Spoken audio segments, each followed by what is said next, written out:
Good evening, everyone. Good evening. Y'all look lovely this evening. Thank you. My name is Kiana Stewart, and I'm the Assistant Director at the Paul Robeson Cultural Center here at Rutgers University, New Brunswick. Thank you.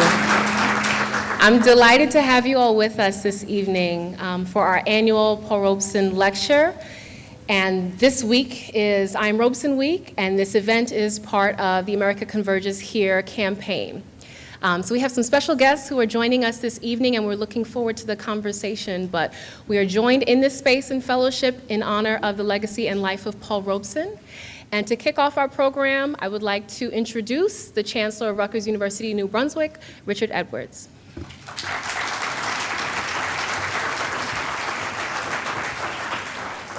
Thank you, and good evening.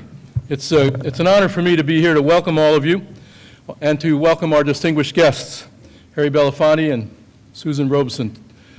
Pleased to have you on our campus tonight. This evening's talk is a signal event in our America Converges Here series at Rutgers University, New Brunswick. This initiative was inspired by President Barack Obama's statement at our graduation or commencement address last spring, in which he noted that the history of Rutgers mirrors the evolution of America, the course by which we became bigger, stronger, and richer, and more dynamic and a more inclusive nation.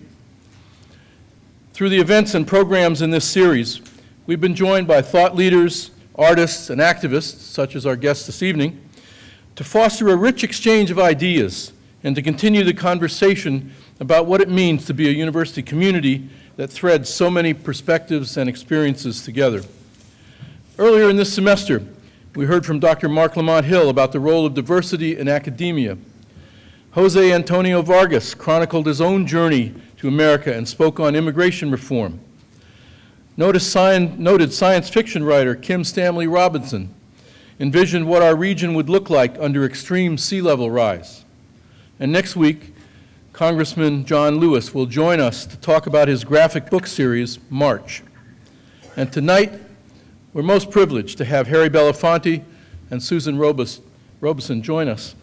Mr. Belafonte's internationally famed and multifaceted career, of course, includes his roles as a singer, songwriter, actor, and social activist.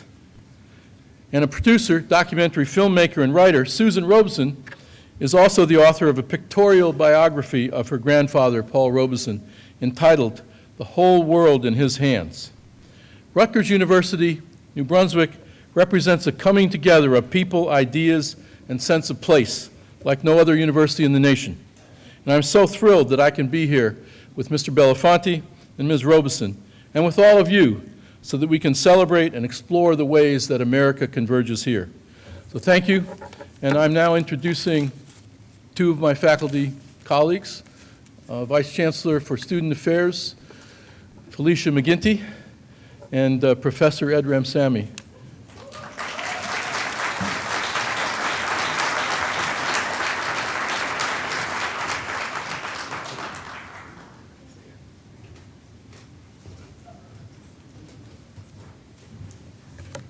Good evening to all of you.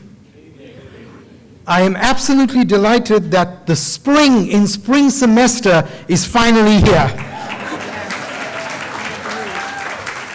And that coincided with the arrival of Mr. Harry Belafonte and Ms. Susan Robeson. I think they brought spring to New Jersey today.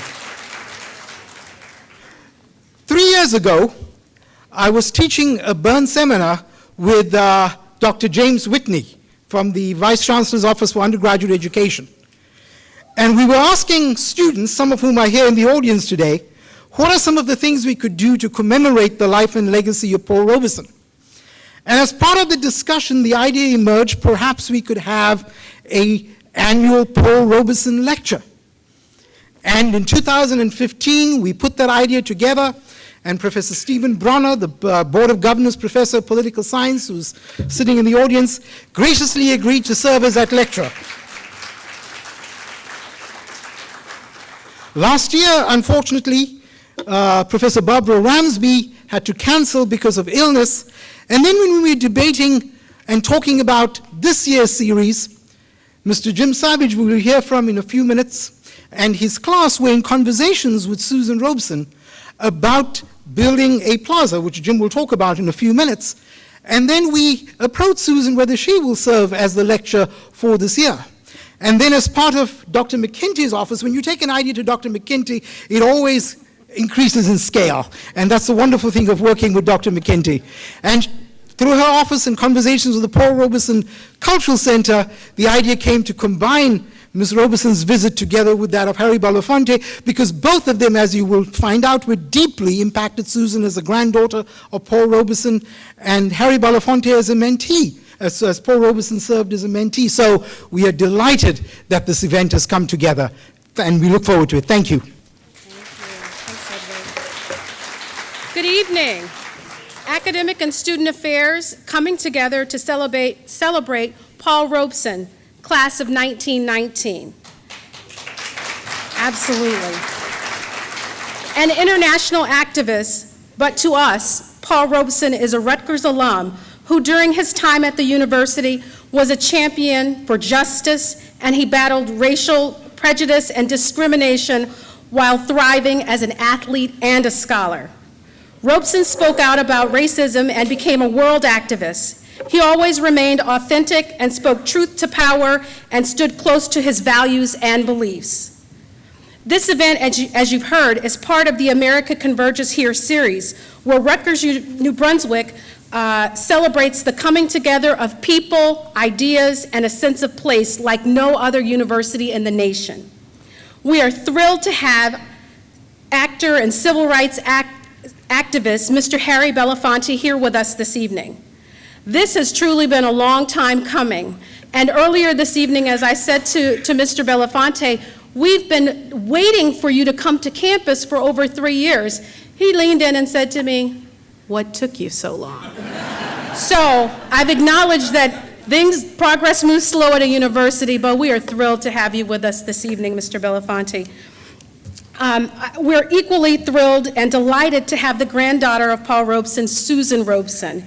It's a joy to have her here with us tonight, and we're not only thrilled to share this space with you and to hear stories of Paul Robeson and the influence that he had on your life. Finally, we really hope that you will always see Rutgers as your home because you're part of our family, so thank you for being here. This event, thank you. This event would not be possible without key individuals and offices. So first, much gratitude to Chancellor Edwards, to Dr. David Jones, Director of the Paul Robeson Cultural Center and his staff, to the Chair of Africana Studies, Dr. Edward Ramsamy. We appreciate your commitment and hard work for making tonight happen. And also, I just want to briefly acknowledge some of the other departments that played a key role in helping to sponsor tonight's event. The Office of the Chancellor, the Division of Student Affairs, the Delta Iota chapter of Alpha Phi Alpha Fraternity Incorporated, of which Paul Robeson was a member, the Office of Undergraduate Academic Affairs, and the Office of Diversity and Inclusion, as well as the School of Arts and Sciences. And I just have a few key people to acknowledge us, those that have joined us this evening. So Mrs. Pamela Belafonte, can you just wave? We salute you. Thank you. You're a jewel. Paul Robeson Jr.'s wife, Marilyn. Marilyn, can you give us a wave? Thank you, Mom, for being here. And of course, you'll hear more from Susan later. From the mayor's office in the city of New Brunswick, Mr. Keith Jones is here with us tonight. I also want to recognize one of our esteemed Rutgers family members, author and activist, Mr. Kevin Powell. Kevin, give us a wave. Thank you. You'll hear more from Jim Savage later. And then finally, I know that so many of you are with us tonight that are alums, so I just want to give a quick minute. If you are a Rutgers alum, can you just give us a wave? I love it. Thank you very much. Thank you for coming home. Enjoy the program.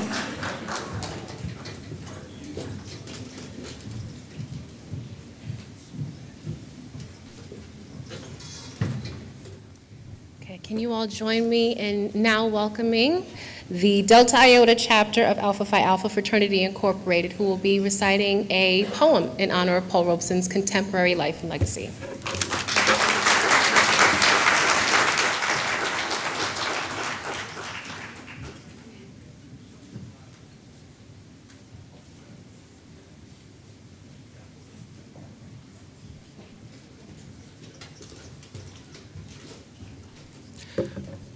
Good evening, everybody.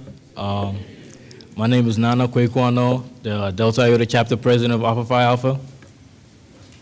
Good evening. My name is Raheem Mahmoud, the Vice President of the Delta Iota Chapter. First of all, I want to say on behalf of the Delta Iota Chapter, we want to give a special thank you to the Africana Studies Department here at Rutgers University, the Paul Robeson Cultural Center, and the Chancellor for giving us the opportunity to meet the wonderful people. Brother Paul Robeson, such countless achievements. As a brother of our fraternity, if I were to start today, I might not finish. To be honest. But Brother Robeson was initiated a new chapter at Lincoln University, and he showed such an exemplary life that has trickled down to many youth of today. And I stand here before you today and said that many of his principles and achievements are the driving force of us black men here today.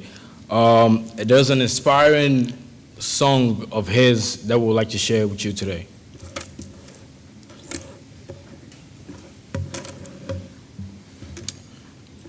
What is America to me? A name, a map, the flag I see, a certain word, democracy. What is America to me? The house I live in, the friends that I have found, the folks beyond the railroad and the people all around, the worker and the farmer, the sailor and the sea, the men who built this country, that's America to me. The house I live in, my neighbors, white and black, the people who just came here or from generations back, the town hall and the soapbox, the torch of liberty, a place to speak my mind out, that's America to me. The words of old Abe Lincoln, of Jefferson and Payne, of Washington and Douglas, and the task that still remains, the little bridge at Concord, where freedom's fight began, our Gettysburg and Midway, and the story of Bayton, the house I live in, the goodness everywhere, a land of wealth and beauty with enough for all to share, a house that we call freedom, the home of liberty, and the promise for tomorrow, that's America to me. The town I live in, the street, the house, the room, the pavement of the city, or a garden all in bloom, the church, the school, the clubhouse, a million lights I see, but especially the people. That's America to me, but especially the people. That's the true America. Thank you so much, family. We're honored to be here in front of our family. God bless. Thank you.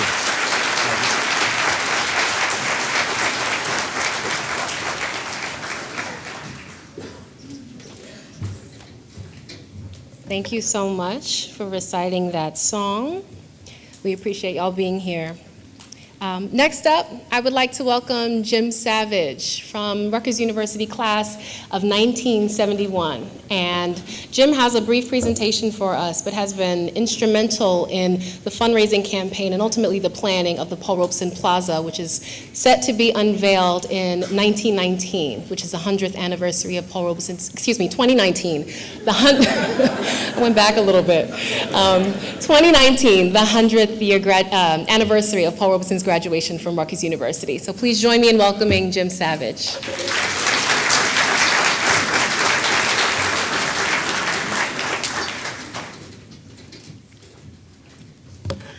Thank you, Kiana. Good evening. My Rutgers class of 1971 Milestone Campaign Committee members and I are honored to be here. And we cannot be more proud than to be celebrating the life and legacy of Paul Robeson with all of you, and especially three extraordinary individuals who more so than anyone are committed to passionately proclaiming and preserving the many contributions of Paul Robeson, Susan Robeson, Marilyn Robeson, Harry Belafonte are people who truly knew Paul not only as an icon, but as a beloved family member, mentor, and friend. We are gratified that they are witnesses to a decade of resurgence involving Paul's presence on the Rutgers, New Brunswick campus. Our committee is here tonight to assure you that Paul Robeson Plaza is no longer just an idea that our class of 1971 conceived over 2 years ago. Instead, it is a formally approved plan and design involving our 2016 45th Milestone Class Gift Initiative with an active fundraising campaign in full swing. We've been asked, why not wait until our 50th milestone year before taking on such an ambitious project? Our answer was that our 50th milestone year is not until 2021, and the 100th anniversary of Paul Robeson's graduation from Rutgers College happens in 2019. This plaza will be built by that important date, and we want everyone here to come to the dedication ceremony on April 9th, 2019. Write that down. Write that date down. Are there any students here now? Students? Hey! All right, well, Paul Robeson Plaza is especially for you because you are the future. Be guided by Roby's example. Stand up, speak out. Rutgers students, are you ready to stand with Roby? Susan and Harry and Marilyn are here. Are you ready to stand with Roby? Hey, that's what I like. And Mr. Belafonte, we are very much hoping that you'll be able to be with us too on that glorious day. During our presentations to multiple Rutgers committees, we referenced an excerpt from a blog we found online. On the anniversary of Paul Robeson's death, someone wrote asking, quote, "Where is the monument celebrating Paul Robeson's great contributions?" End quote. The blog's author replied saying that Paul Robeson rose above his times. He speculated on why, with all of his accomplishments, he never received the full extent of the recognition that he deserved. He went on to say that Paul Robeson refused to be broken. Quote, "Robeson rose to a higher level, becoming an outspoken advocate for human rights and dignity, not only in Black America, but throughout the world. He died on this day in 1976. No one declared his life's work worthy of a monument, but one does exist. It is built in the minds and hearts of all whose lives he touched." End quote. We then sent to the Rutgers committees, quote, with your support and that of Rutgers University, the very institution where Paul Robeson continued his remarkable journey to both national and world preeminence. When that very question is asked in the future, the answer will be that the monument declaring the extraordinary life and legacy of Paul Robeson is right where it belongs, on the historic College Avenue campus of Rutgers University in New Brunswick, New Jersey. Thank you. We recently expanded our fundraising efforts to involve such Rutgers organizations as, and this is quite a list, the Rutgers African American Alumni Alliance, the Black on the Banks members, the Rutgers Phi Beta Kappa Honor Society, the Rutgers Cap and Skull Society, the Rutgers Varsity R Letter winners. And I'm going to tell you right now, the RAAA tore it up. Their fundraising is incredible. And we thank them for their support and their assistance. Our web is listed on your program. Please search the site to learn more about Paul Robeson Plaza. Now we're going to have a PowerPoint here. And there you go. Now this is Paul Robeson Plaza, part of it. And you see there, this is one of the walls, and this is sizable. You see the person standing over there. You see the size of this wall. The first, it's going to be black granite panels on this brick wall. And you see the first one is going to be a brief bio of Paul Robeson. These are all etchings on black granite of actual photographs. And there are going to be quotes and text involved. You can't see the quotes, but they are very inspiring quotes. Paul Robeson as all-American athlete, valedictorian, lawyer, author, world-renowned performing artist, global humanitarian peace activist, social justice and civil rights pioneer. So we're very happy with this part of the wall. The next slide, here you go. This is the opposing wall, the wall facing the wall of images. You see there are going to be two benches. That pillar in the center there is going to be reserved to show Paul Robeson's status as citizen of the world, with beautiful photographs, an inspirational quote, and some text.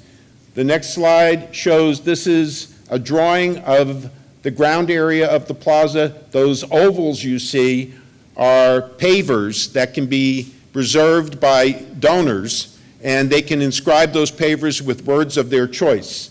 And there are still pavers left, but they're going quick. We're not going to do the whole plaza with pavers. It's just going to be those ovals you see there.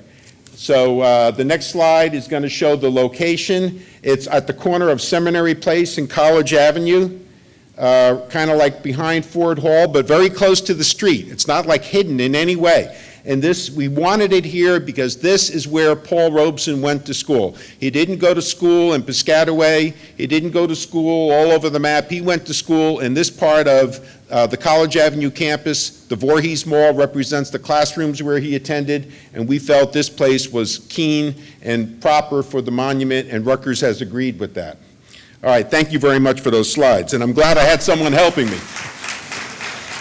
I could not have handled that. Okay, so this eternal tribute to Paul Robeson may be referred to as a gift to Rutgers, but in reality, it is our way of portraying, honoring, visually remembering, and publicly proclaiming the many gifts that Paul Robeson gave to the world so that the people of the world can continue to be inspired by his life's work. Together, let's proudly and loudly proclaim as one community, in one voice, the light, the vision, the courage, the honor, and the grace that Paul Robeson brought to all humanity. Thank you, blessings and peace.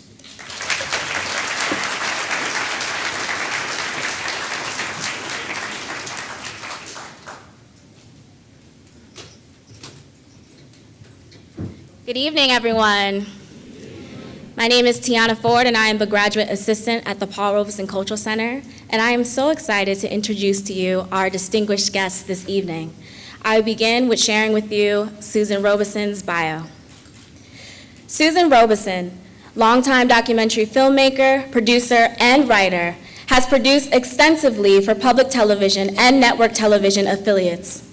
After co-founding Third World Newsreel, Robeson produced Like It Is with Gil Noble on WABC TV and helped guide Like It Is into its golden years, co-producing long and short-form documentaries and programs on the local and global Black experience and giving a voice to global liberation movements. She has been executive producer of the PBS station in Minneapolis and St. Paul, producing documentaries and overseeing a documentary unit while managing a second channel which she transformed into a model for community empowerment and development. She also worked extensively with street gangs around the nation involved in organizing peace treaties.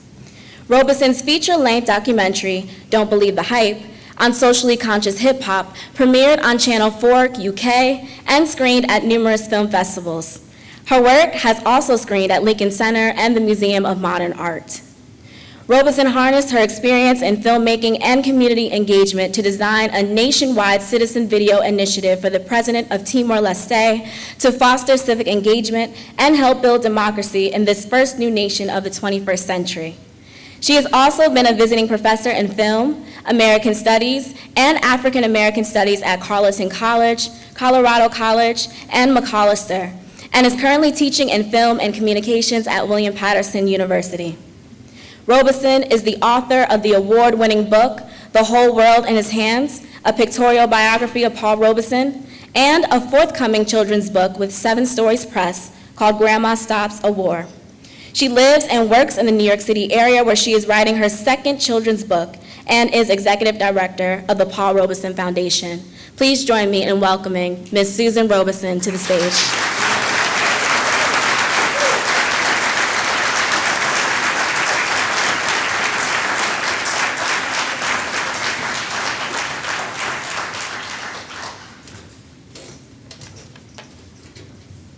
Thank you, everybody. It really is a pleasure to be here tonight on the campus with all of you.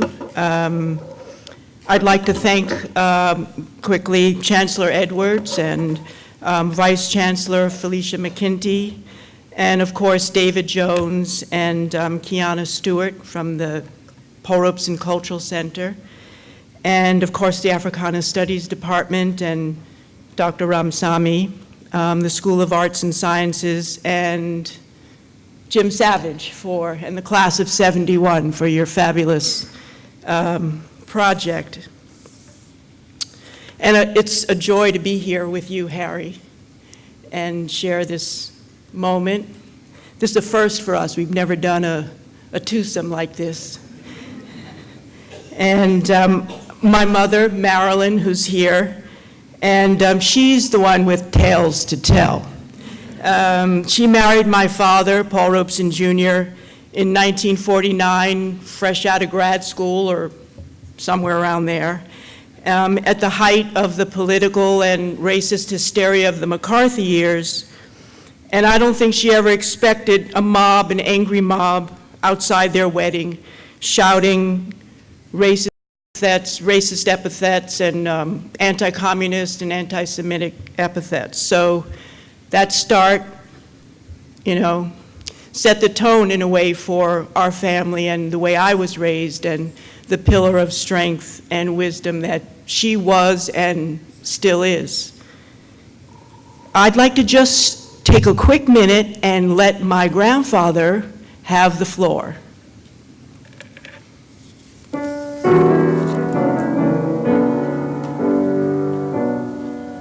Did my Lord deliver Daniel, deliver Daniel, deliver Daniel? Did my Lord deliver Daniel, and why not every man? He delivered Daniel from the lion's den, Jonah from the belly of the whale, and the Hebrew children from the fiery furnace, and why not every man? Did my Lord deliver Daniel, deliver Daniel, deliver Daniel? Did my Lord deliver Daniel, and why not every man? The moon runs down in a purple stream, the sun refused to shine. Every star did disappear, yes, freedom shall be mine. Did my Lord deliver Daniel, deliver Daniel, deliver Daniel? Did my Lord deliver Daniel, and why not every man?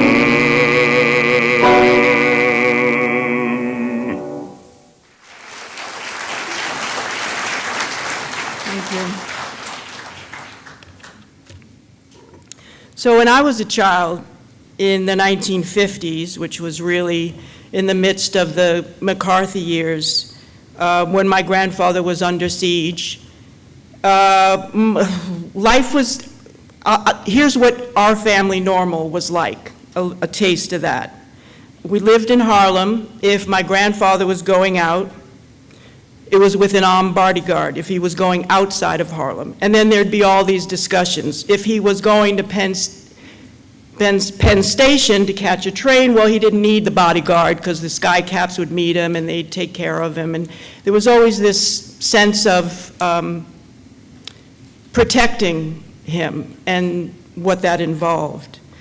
We used a code to call the house, so he and my grandmother would know it was us. It wasn't that complicated. It was like you let the phone ring twice, hang up, call again, hang up, and then they knew it was you. But it was the secret code.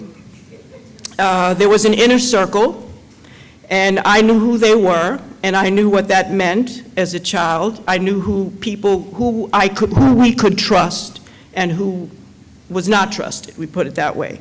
And they also had that code. Our mail was routinely steamed open at the local Harlem post office in the basement.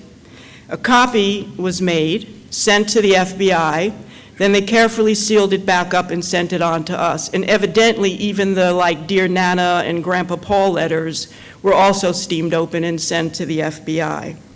When we moved, we always had a good laugh because we knew we would get a telephone super fast. In that day, it was like it would drive you nuts waiting for that telephone to get installed because the FBI wanted to make sure they always could tap that phone. So we got that phone pronto. And luckily for me, my grandfather was home a lot, and because he couldn't travel. As he had for decades, his passport had been canceled by order of the Secretary of State with the approval of the President. And as a child, I quickly learned why, and that blew my mind. In 1950, after Paul came home from speaking to 20,000 people at a peace rally in London, the FBI staked out his apartment, the homes of his friends, and they also came to our apartment, or my parents' apartment. They demanded to know Paul's whereabouts and that he surrender his passport. My father was terrified that the FBI was going to arrest him.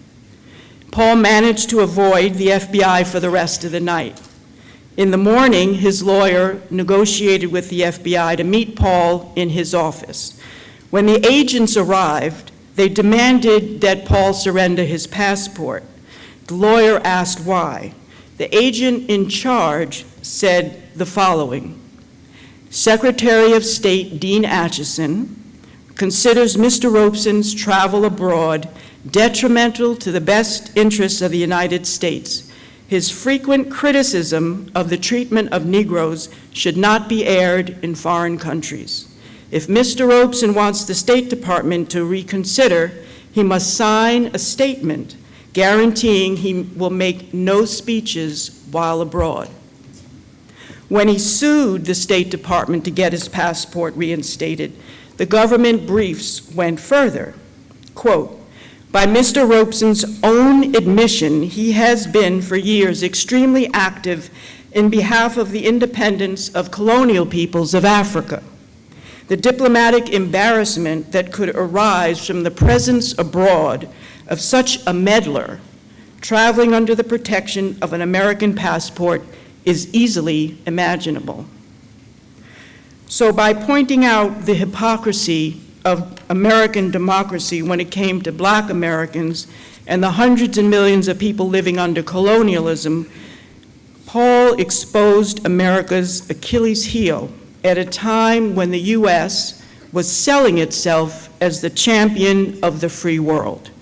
And in that day, it was just not done. It was like an unwritten law for Black leaders. One, you do not criticize U.S. foreign policy. That's none of your business.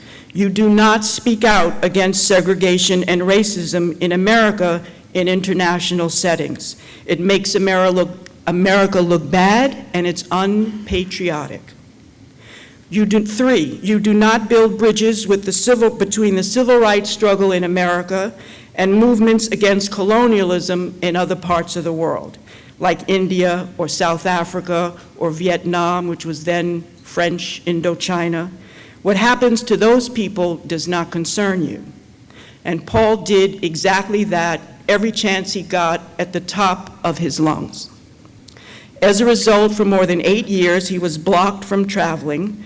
President Truman even passed an executive order that he couldn't travel to Canada, and the executive order gave all the immigration officers at the borders permission to stop and prevent his entry into Canada.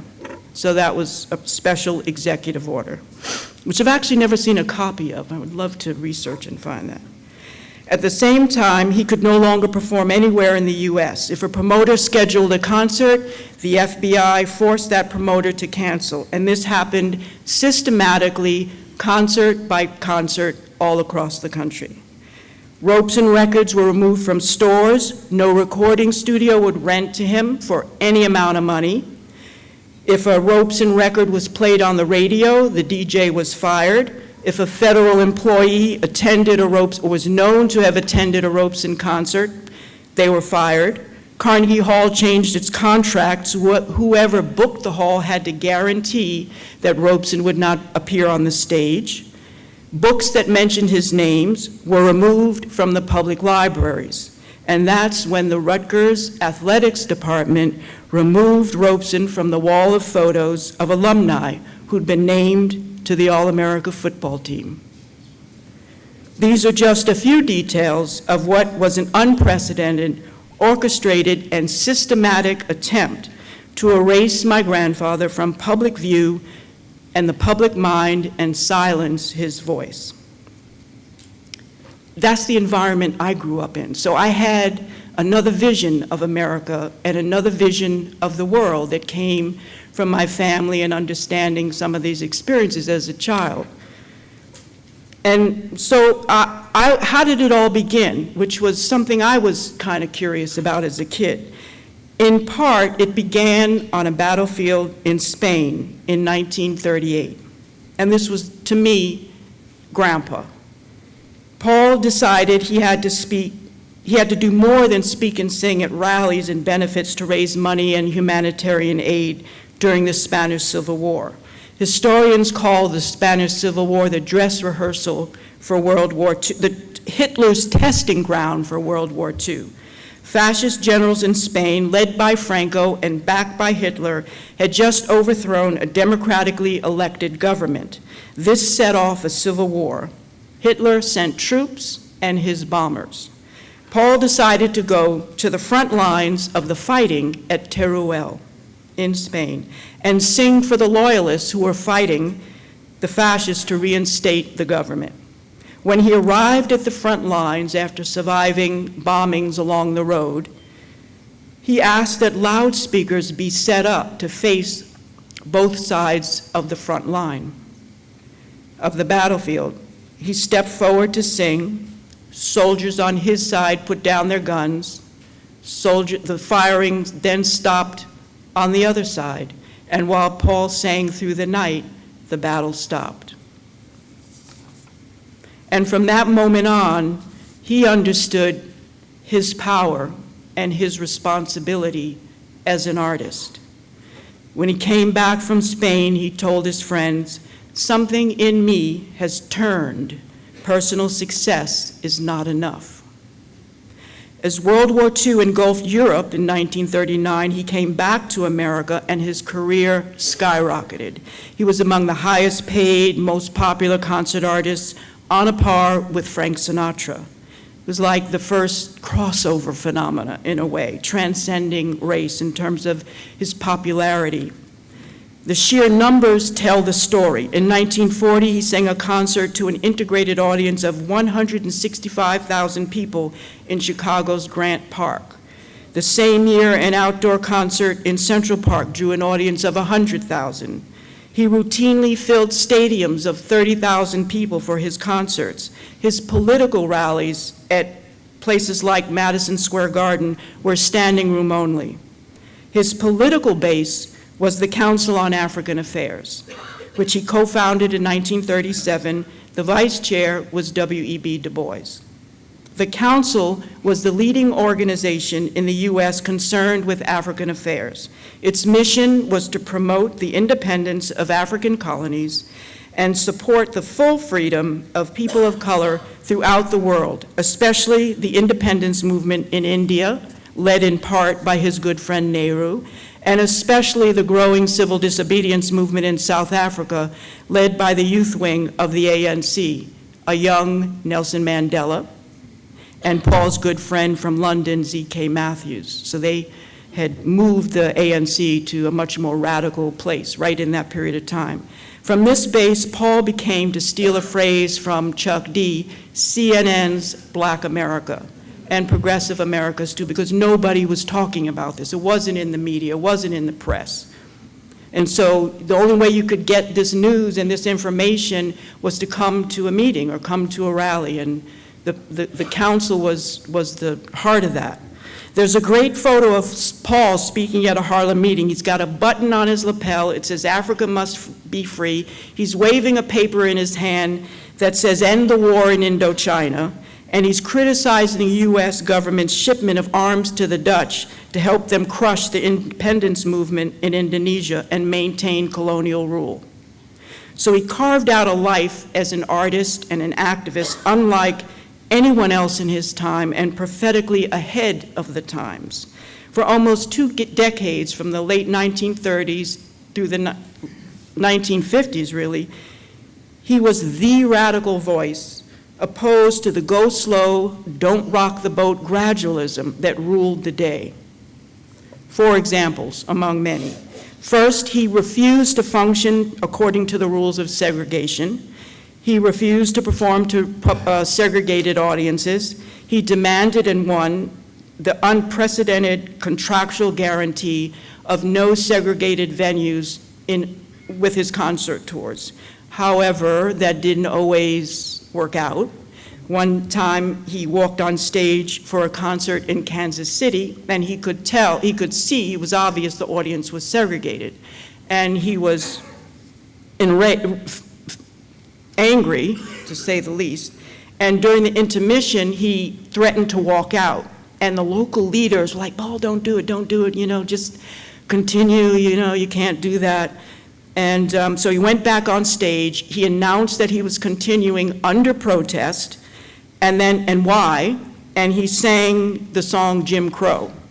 Some whites walked out at that point, but the rest of the audience got up and integrated itself right there. And in the days following, that action inspired a successful campaign in Kansas City to desegregate the public facilities. And right back to back with that, the hotel for his next engagement canceled his reservations. The concert promoter backed the hotels, citing proximity to the south. I think it was Santa Fe, New Mexico, Southwest, whatever.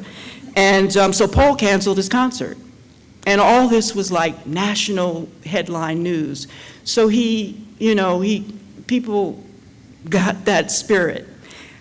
He embraced the labor movement. He devoted himself to walking picket lines and singing benefits to help build unions all across the country at a time when union organizing was dangerous and difficult. In 1941, the Auto Workers Union was about to have a crucial vote as to whether they would be to determine their right to represent workers in the factories there, and they called Paul to come help. He came, he spoke to 100,000 workers in Cadillac Square. And then he spent 2 days at the factory gates talking to workers. In the evenings, he spoke and sang in churches and community centers, and the union won that vote by 70% of the votes. And he did that time and time again for unions all across the country. He globalized the civil rights struggle. He would say, we may be a minority of 15 million in this country, but when we consider that we're hundreds of millions of people of color around the world fighting for the same freedoms, we are a majority. We're not a minority. Fourth, he was a leader of the world peace movement to ban the atom bomb and prevent a nuclear arms race at the outset of the Cold War. So people would always say, Paul, it's too dangerous, and he would just listen and keep right on going. Or he would reply with his mantra, I'm looking for freedom, full freedom, not some inferior brand. Or one thing that he began to say over and over is, I will not retreat, not even 1,000th part of 1 inch. What guided him and sustained him was his core values, and he came by those through his father, of Igbo descent, born a slave on the Robeson plantation in North Carolina, who escaped when he was 15 years old. And this set of personal principles was his North Star, Paul's North Star. 1, strive for excellence in everything. Aim for perfection rather than competing to be better than someone else. 2, success is not a virtue in and of itself. Success without benefiting those less fortunate than you is meaningless. 3, knowledge is a quest that never ends. 4, have the courage of your convictions, Be willing to sacrifice and pay the price to do the right thing. Do not go along just to get over. When faced with when faced with adversity and hardship, step into it, not away from it.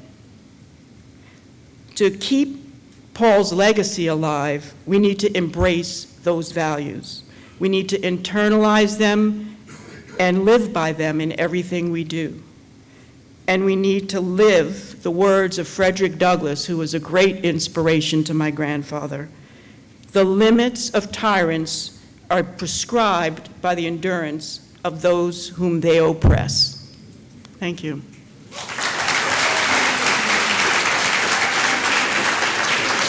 Thank you.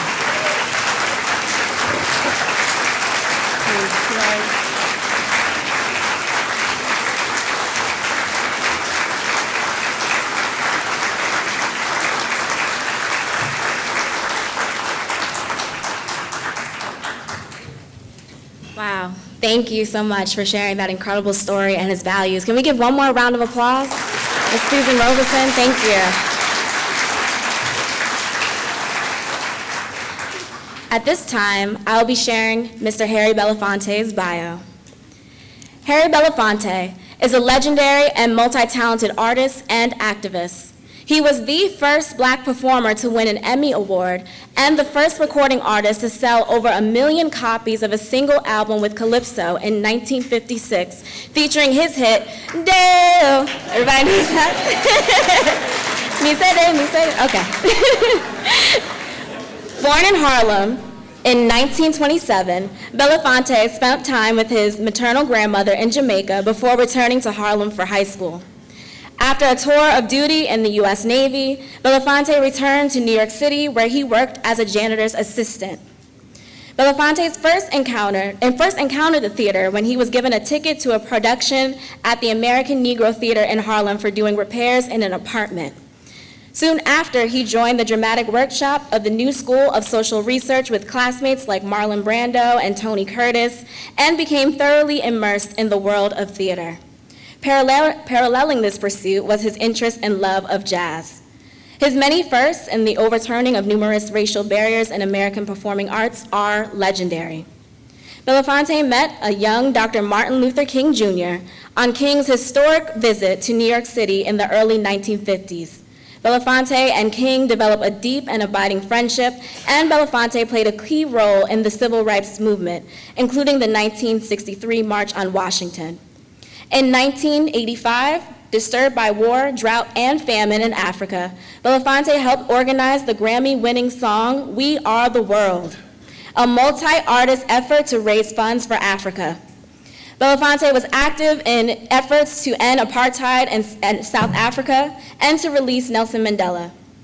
Belafonte served as the cultural advisor for the Peace Corps, a UNICEF Goodwill Ambassador, and was honored as an ambassador of conscience by Amnesty International. Recently, he founded the Sankofa Justice and Equity Fund, a nonprofit social justice organization that utilizes the power of culture and celebrity in partnership with activism. It is a space for artists to contribute their talents, to build awareness, and confront the issues that negatively impact marginalized communities. Harry Belafonte received the Jean Hershock Humanitarian Award from the Academy of Motion Pictures, Arts, and Sciences in November 2014. Please join me in welcoming Mr. Harry Belafonte to the stage.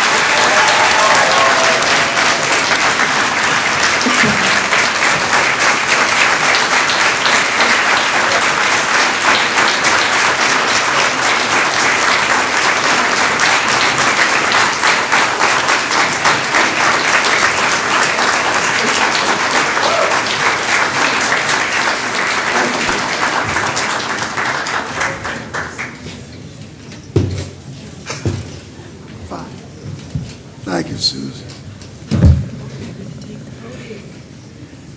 Okay.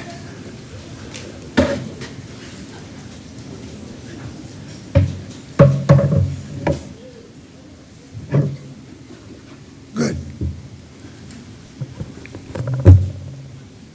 Good evening. I must say that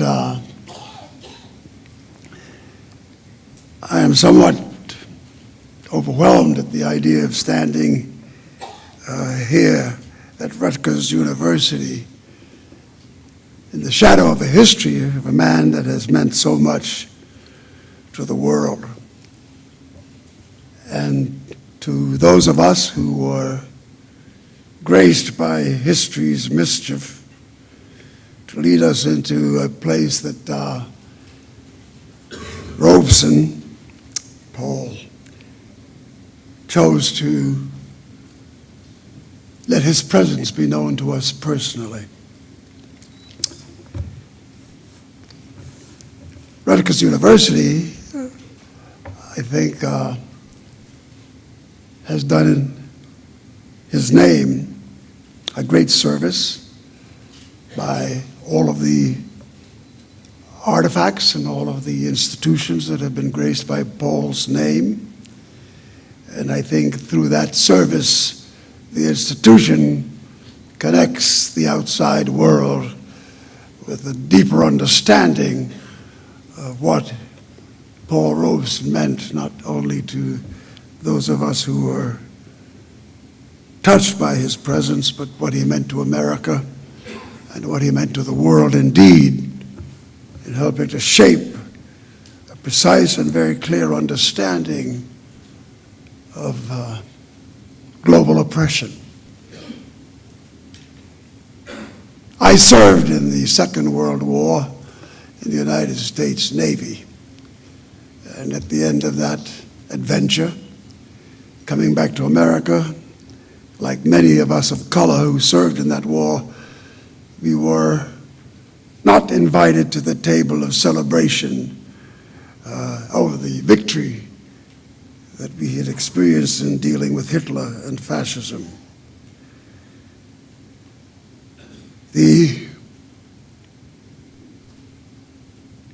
animus, the cruelty of America and the way in which it treated its black servicemen created in us a sense of rebellion, a sense of second-class existence that we felt was unacceptable. After all, we had just killed and been a part of the global mayhem in the Second World War, defeating Hitler.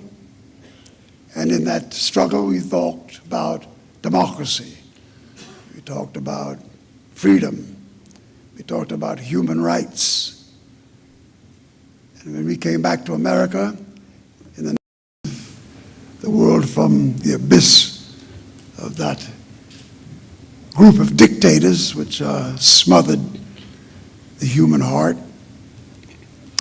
And when we came back from that war, we were conditioned by the same set of rules that we had just victoriously resisted. I came back to America and I couldn't vote. I came back to America and I couldn't live where I wanted. I came back to America and unemployment was the midwife of our experiences. In the midst of all of this, I,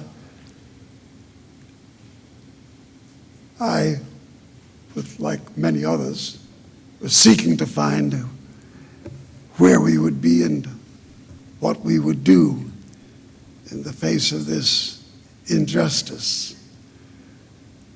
Many of us as young men had thoughts on the subject, and much of our sense of the opposition to our experience was rooted in violence, in the idea that we would not accept what America dictated as our condition, and that we would rise up against this tyranny. Fortunately for us, there was a man named Robeson who not only articulated for us what we felt, but also gave us a sense of the greater choices that we had other than just our rage and our anger and our sense of how to deal with the injustice. I was a high school dropout and had not possessed many great skills. I was a very good janitor. That was the work that I did. I was a janitor's assistant. And in that capacity, I did a service in an apartment in Harlem. And I was given 2 tickets as a gratuity to a theater. I didn't know what the theater was about, and I was somewhat ticked off that I got these 2 tickets to a theater instead of $5 for my treasury. But with curiosity, I went to the theater to see what this was all about. And in this place, in the basement of a library in Harlem called the Schomburg, in this tiny space, I saw 60 people, all of color, sitting with a very reverential sense of what they were about to experience. And I thought, damn, something's going to happen. Because to get more than 2 black people in a room, you're going to have some kind of conversation. But here, the silence was stunning, so the anticipation grew. The curtain opened, and on the stage went the players. I was deeply moved. It was an epiphany. The play was called Home is the Hunter. It's a story about a returning black serviceman and what he would experience in trying to adjust to the post-war life.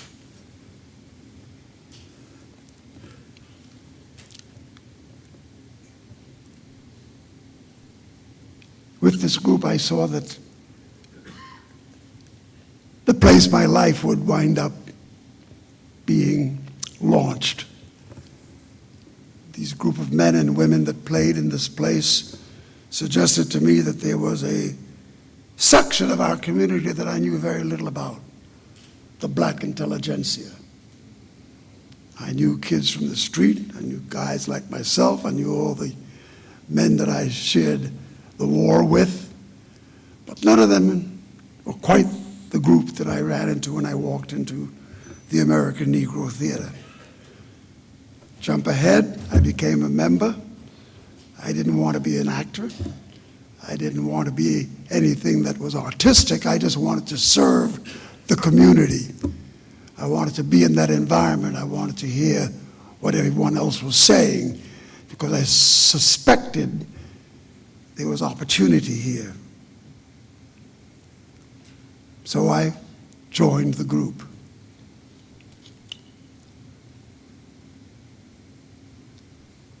Ossie Davis and Ruby Dee and Sidney Poitier were just to mention my contemporaries at the time. We didn't quite know what we were all doing there because none of us looked like stars. I didn't know much about black life in relationship to the theater. I did know about great performances. I knew about great moments. I did not have the opportunity to visit those moments personally, but everybody knew about some of us of color who had a healthy slice of culture. And one day, we did a play at the American Negro Theater called Juno and the Paycock, written by an Irish playwright named Sean O'Casey, a great Irish rebel, magnificent poet, and what he wrote about in the Irish Rebellion very much mirrored the experience and the conditions that we were experiencing in life as black Americans. And in the midst of that experience and that play, at the end of one of the performances very early on, in walked a man who wanted to see what these young players of color were doing with the poetry written by a white Irishman from a foreign country. Came in, his name was Paul Robeson. He came to visit us because Sean O'Casey was a close friend of his. And he was on a way to visit him, and he wanted to be able to tell him what these young black players were doing with this Irish play. At the end of the play, Robeson stayed behind to meet us and to greet us. And not only was he pleased with what we had offered, but he also made the following observation, that all of us as young black Americans had made a wise choice in going into the arts because it was a place with special offerings.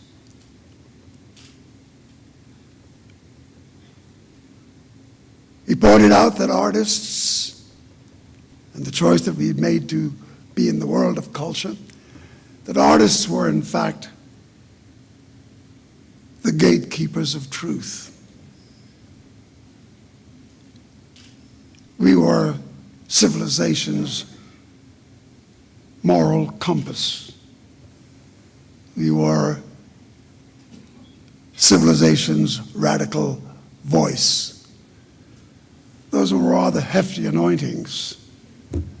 And when Robeson spoke and told us about the power of art and what it could do, that convinced me that I would spend my life as an act of choice in this place that would give me the opportunity to express those thoughts that had been identified by Mr. Robeson. That we were the gatekeepers of truth. That through us, the universe knew about itself. It could see what we dramatized in saying to people, here's what art does. It does not only show life as it is, but perhaps more importantly, it shows life as it should be. With that anointing, I knew that I would forever want to follow the teachings of Robeson and in his footsteps. What I had not anticipated was that the gift that Robeson brought us should have been met with such cruelty as had been expressed by the leaders of this nation and by our government. For speaking the truth and bringing truth to power, there was a terrible price to be paid. After all, this is America. After all, we are peoples of color. We are from a tradition that has never honored our existence. But we had individuals that emerged that gave us a sense of what we could be and what we could do. And through Paul Robeson, I really understood, not through the love of Lincoln or George Washington or Jefferson, I really understood that there was a value to be experienced here in America because of what men like Robeson and Du Bois said. What they saw America to be, why they thought, as sons and daughters of slaves, there was something about this country that was worth wrestling with, because if we could overcome, rooted in the experience of slavery, we could turn this nation into a magnificent utopian place. And so, anointed with that thought, many of us set out to do just that. In our lives, we socially identified the targets that were oppressive and felt that we should commit ourselves to changing that fact. And when it came to the arts, nothing was more clearly represented to us as an act of great reward if you are successful at it. And so life launched itself in this theater, in this place.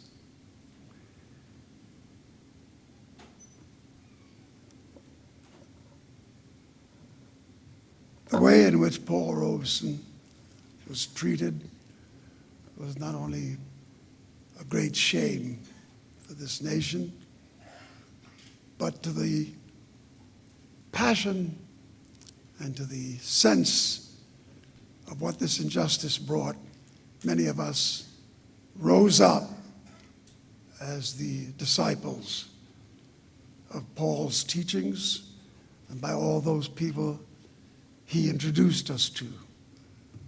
I never knew Dr. Du Bois until I was introduced to him by Paul Robeson. Eleanor Roosevelt, I never knew about her except as the wife of our president until Robeson identified her and she him for what they saw together could be done to help transform America into what we're still trying to achieve. So standing here today in this place that did so much to nurture his intellect and to give him a sense of the purposes that he accepted in his challenge to the life he experienced was passed on to the rest of us. I am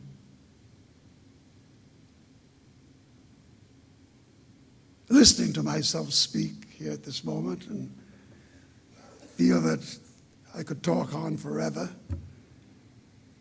But the more important part of this moment, having this platform, is to ascertain, what do you want? Why did you come? Not just to see a celebrity. You certainly came to discover a bit of yourselves and at the same time hear about what it is that motivates many of us who have been in this struggle for so long. So I will stop talking and open the floor right now to thoughts and questions from the audience. At what level do you think? At what level are you concerned about the social order? What about Paul Robeson do you want to know? And at the end of this moment, shared with Susan, we might leave here at the end of the day feeling a little better about the time that we are spending here together. So I would like to suggest that whoever is in charge of Q&A, let's get on with it.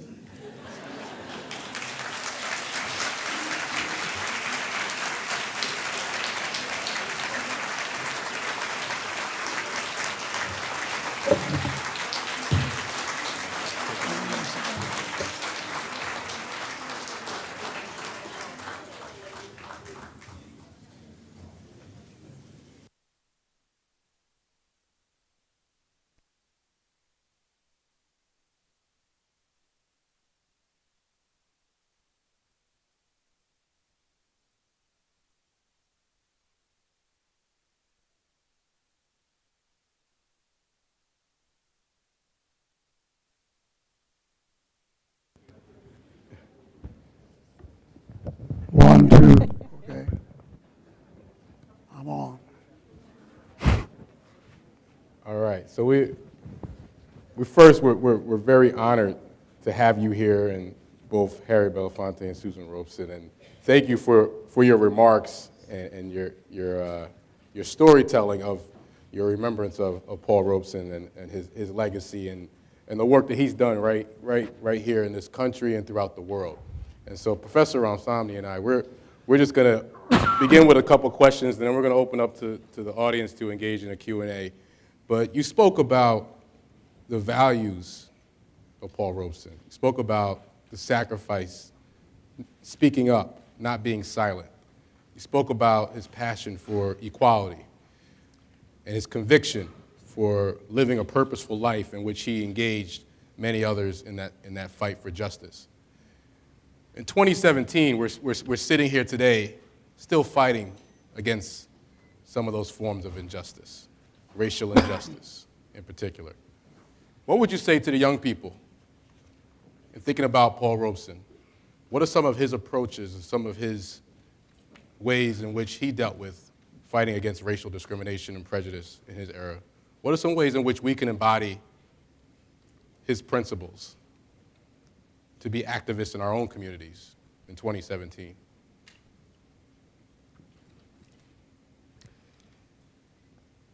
I would suggest, excuse me, I would suggest that young people have got to hunt and search carefully for the voices they need to hear. I, like many others, was born in a time when the American image was not the possessor of ambivalence. They didn't like us. They held us for 100 years in slavery. They held us for 100 years in segregation. They made opportunities in this nation most inaccessible. Yet, that was not how they instructed our young people. They told us of George Washington, and they told us of Abe Lincoln and Jefferson, and they told us about the magnificence of America and freedom and all of these things which were quite distant from our experience. And even today, in the midst of this new order, in the midst of this current tyranny being heaped upon us by those forces which we thought we'd killed off some time ago, it keeps regurgitating itself. It keeps being ever present, making our struggle constantly in demand. I think we have to say to those young people, the ones that I meet when I go into the prisons of America, because that's the work I do all day long, going into the prisons, meeting with those victims of the new slavery, to look at them and to encourage them to have rebellion and to see honor and dignity in that rebellion, but to be rebels with a cause. And the cause is to make this America what Robeson saw in it, what Fannie Lou Hamer saw in it, what Ella Baker saw in it, what Sojourner Truth saw in it, what Frederick Douglass saw in it, and yet we still are not free. We still are not as free as we need to be and should be. And that young people should not be distracted by that fact, and that there is something for them to do about it. And they should be encouraged to do it. Thank you. Yeah, I think there's something in a deeper connection with each other.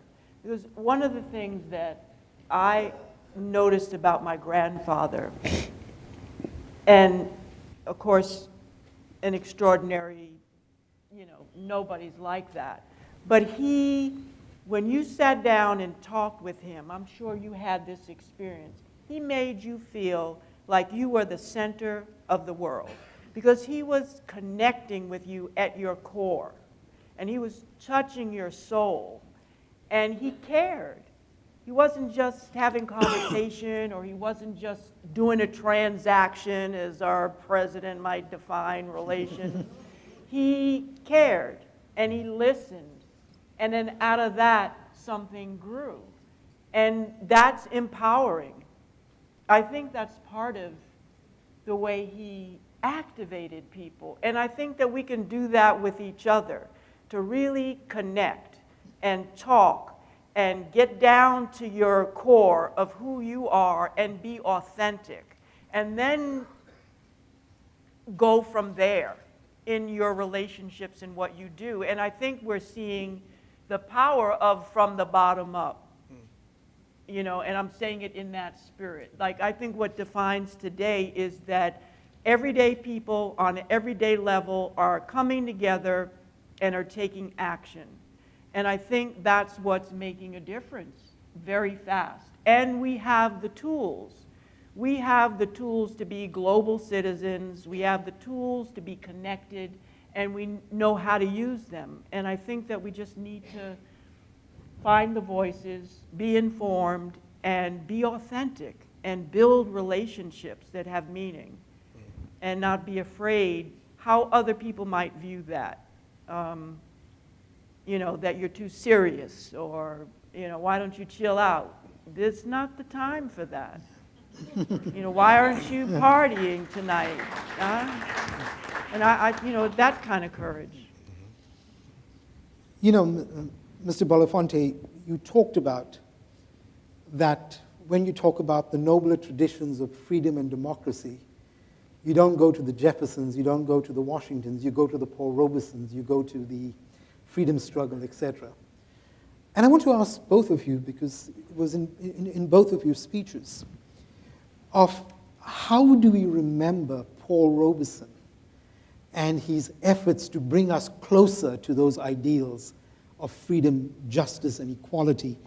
And I just want to reflect on the words of Andrew Young when he connected you to Robeson in a speech that he gave before a symposium that the United Nations held to celebrate the legacy of Paul Robeson when he passed away. And Andrew Young said, "I knew Paul Robeson as a child, but I knew him largely as a concert artist, as an actor. I knew him as a great football player, and I knew him as a lawyer. I knew him as an outstanding scholar. I knew him as a giant of a man who was accomplished in every conceivable way. But at no point in my childhood did anybody make me aware of the nature of his political commitments. It was as though his political commitments had to be silenced. In a sense, Paul Robeson's political life was buried alive because in his young manhood, a bold black man was intolerable." And he goes on to say, "The man who made a sense broke through the silence in our country, how forever, was Martin Luther King. And there was a strange connection between the two. For I first began to know of the political life of Paul Robeson through my associations with Harry Belafonte." I just want you both to talk about how do we remember Paul Robeson in light of that broader struggle? Not just him as the actor, but what, you know, you talked about, the artist as a citizen, the artist is responsible for transformation.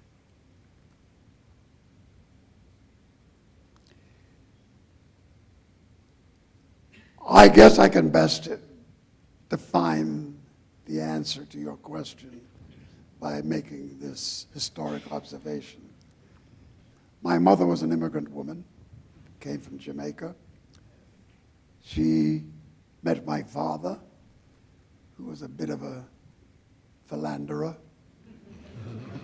a bit of a drunk, and a man who was suffocated by violence. And in that earliest of my childhood recollections, did not see the male figure as something that should be emulated, but something that left a great space filled with desire. Desire to know, desire to emulate, the desire to be given a sense of pride. There are many instances when black expression has satisfied that quest, but none was as powerful as when, coming back from the war, seeing Paul Robeson, what he did, what he said, and where he went, I discovered the best part of my manhood, or all manhood, and I certainly saw the best part of black manhood.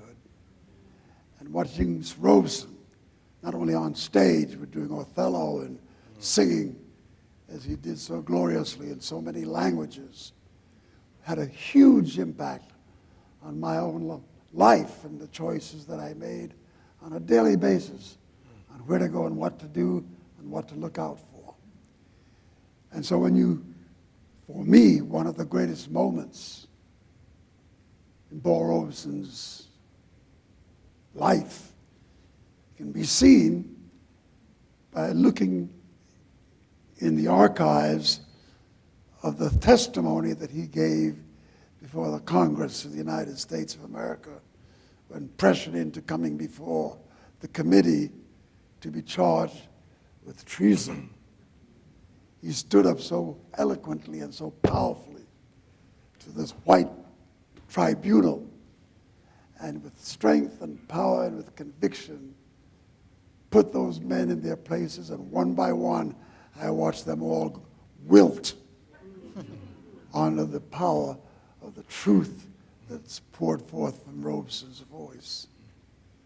I think that that moment, and moments like that through Paul and others who revered him, much was done to give me a sense of my invincibility in the service of humanity. And I think that endowment is something I'll be eternally grateful for him for, because with no real substance in the male figures that I experienced as a child, it was Robeson who brought a sense of dignity and a sense of grandeur and a sense of purpose that I'd never known before. And for those of you who don't know this about him, I am to be envied. For those of you who would like to know about him, it is wonderful that there are books and film and archival materials that you can draw upon in order to nourish your sense of history and to be encouraged by the kind of honor you can have in the service of trying to bring kindness to humanity. I believe that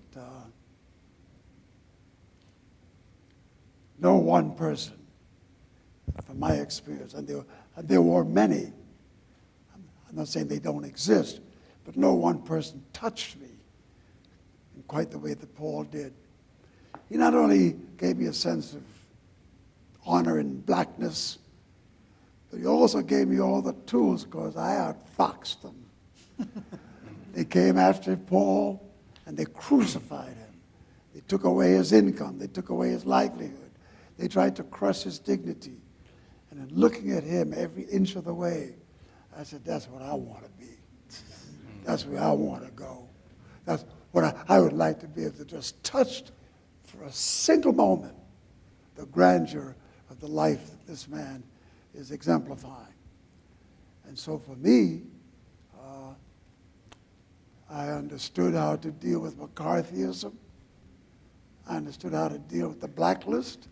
I understood how to deal with having my passport lifted, because all I had to do was just take a look and say, what the hell did Paul do? And there was my answer, my solution to many of the questions that challenged my own existence. As a black man, as an artist, Robeson filled me with the sense of opportunity and privilege, which in part brings me here today, because that's the only reason I'm here, is because I got something to say about him. Thank you.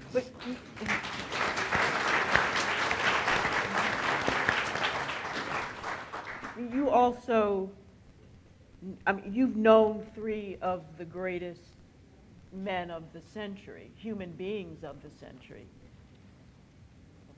Yes. Paul, King, and Mandela. And that's, I don't know who else has had that view and been in that kind of presence. What did they each give you? What did you take away from each that touched you the most? I think that the collective of that power that you just defined, because there are a couple of others you can throw in there too. Malcolm X and Did you know Malcolm? yeah, I knew Malcolm. I'd love to hear that story. But another time, the next, whatever, the Malcolm X lecture series, we'll do that. We could go all night. Fix me another dinner and I'll show you some things. No problem. But what all these men represented, because I got to tell you something, and I'm very sensitive and conscious about this fact, that I should speak with equal reverence and with equal passion about the women of color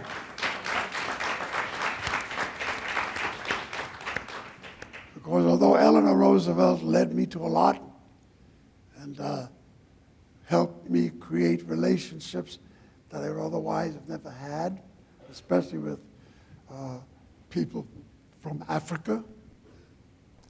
It was through her that I met Tom Mboya and began to know about Jomo Kenyatta and the Mau Mau Rebellion, forcing me to go take a look, because I went to Africa to see what this was about, not just to have it delivered through the books, fake but to touch it. All of these forces in my life made me feel invincible. The invincibility of truth, the invincibility of honor, the invincibility of courage, the invincibility of love. These things were all made very tangible by the way in which these forces conducted themselves. And anything that I pass on to the thousands of young men and women that I serve that come from our communities, from our ghettos, from our struggle, that languish in our prisons in this country, that I see in Africa and I see in parts of Asia and in Latin America. And I feel very comfortable in the midst of poverty and the belief that there'll be a transformation that can be made by us. These men and women touch my life to, in a way, say, you too are anointed. You too can do it. You just have to go get it. It's there. It's tangible. My great regret is that nothing in the curriculum of our universities, nothing in the dialogue and the language of our politics really pays tribute to the heroics of black people and what they have done to make this nation as desirable as it is.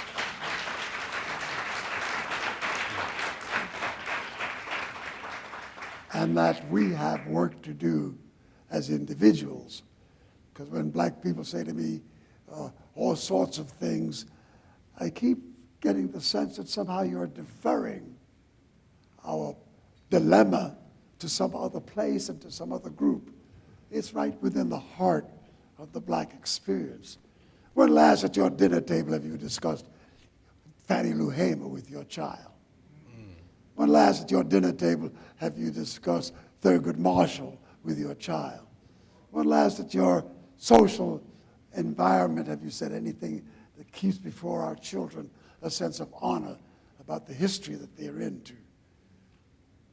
We too have lost, or if we've ever found, but we have a history, and that history is great in telling the stories of the magnificence of that struggle. And I think we need to be more conscious about what we can do in our daily lives. And that's what I extracted from all these people. It's a stunning place to be. Maybe we should hear from you. I think perhaps we should start. Yes. Turn to the audience. Good evening, Mr. Belafonte. It is a profound privilege, sir. I've been a huge fan of yours for a phenomenal long time. And I have a question and a comment. And Ms. Robeson, I'll also like to say I'm a huge fan of Like It Is. I had the privilege of working with Lone Bay Braith for a period of time. My question, particularly for the students, for all of us, is what would you say to the artists today? What artists would you speak or acknowledge that in some way, shape, or form are following Paul Robeson's legacy, your own legacy, the legacy of Gil Noble, the legacy of many people who have used arts as well as media to advance, and so that we don't have a program Like It Is on anymore. We don't have certain access to certain kind of things now. Our access to media has been constrained, and so I'm hoping that there'll be some ideas or some possibility about how we can expand this conversation so that the students outside of our classes can be enriched with some information by way of another form.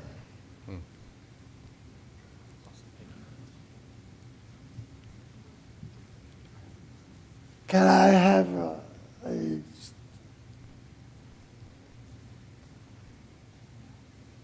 what was the question?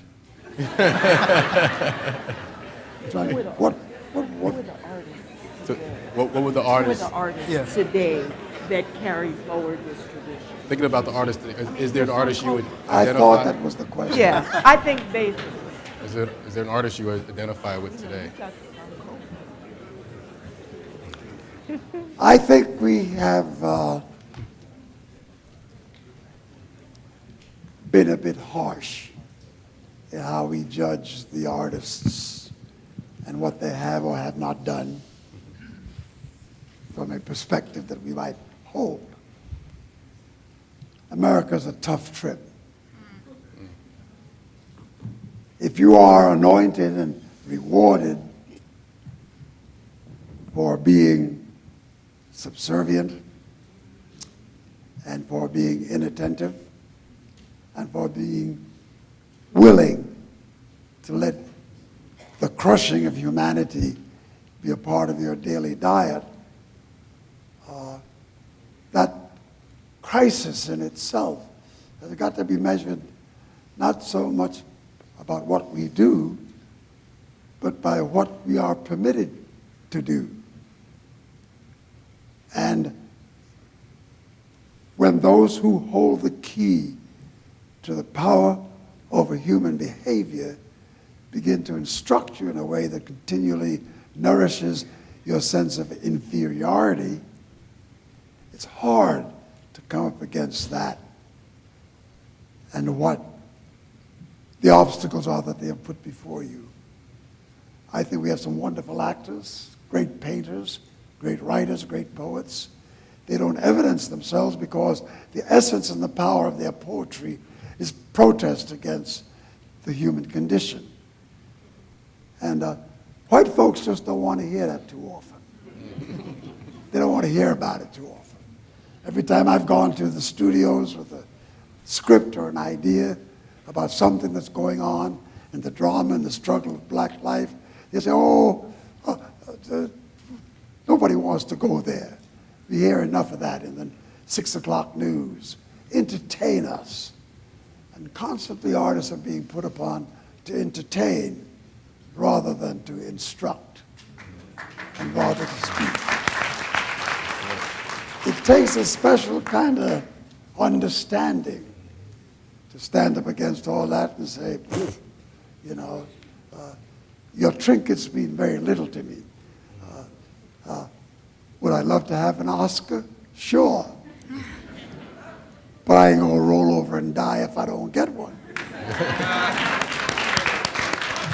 And what you want to anoint me with for getting that Oscar sometimes isn't what it's about. Yeah, okay. I think when I see things like 12 Years a Slave, I see a movie like that, it isn't just that I've discovered a new director and a new power, it's that I've been told a story in a way about my experience that no other chronicle had ever done quite that way.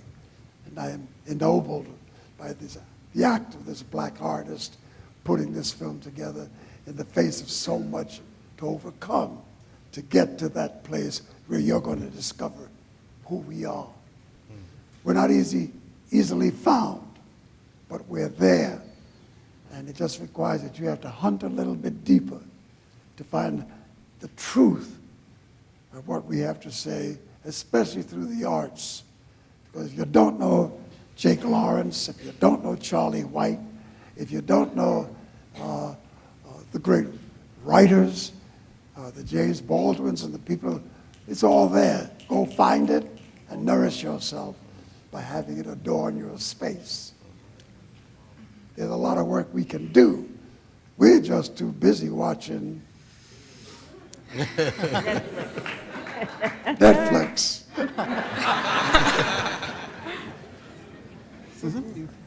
Yeah, I think in a way we need to turn that back on ourselves. And I think our artists need to feel that support. Because, like, how many people saw 12 Years a Slave? Okay, well, but not even half. You know, so I think when artists know that we want that, and that when they do that, we support that, and that sense of independence, and help foster that, I think that feeds that. I think, you know, you've done so much to educate, not to educate, to like shift the consciousness of a lot of major popular artists. I'm stunned when I pick up, you know, the entertainment press and I'm reading John Legend saying Paul Robeson paved the way. You know, I look to him. You know, you've helped them see there's a way to do that and still be who you are. And I think that we need to support that. I think that it's not just us judging them. You're not saying this, you're not doing that. We need to turn out and provoke that, and then turn around and support that. And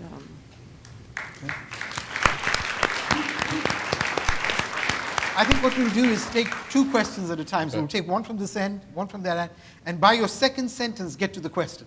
Right. We don't do that. Don't judge them too harshly. Don't do that. Oh, we want to get through everyone.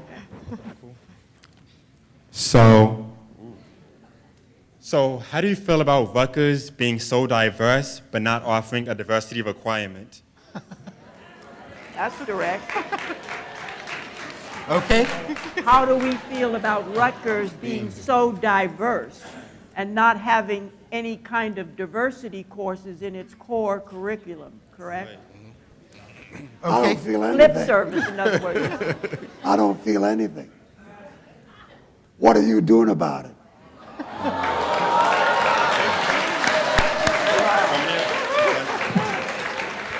So I don't live here. So me and I about don't 90 go other here. students have I formed don't this send my children coalition. here. If there's a problem with the institution, very simple, overthrow it.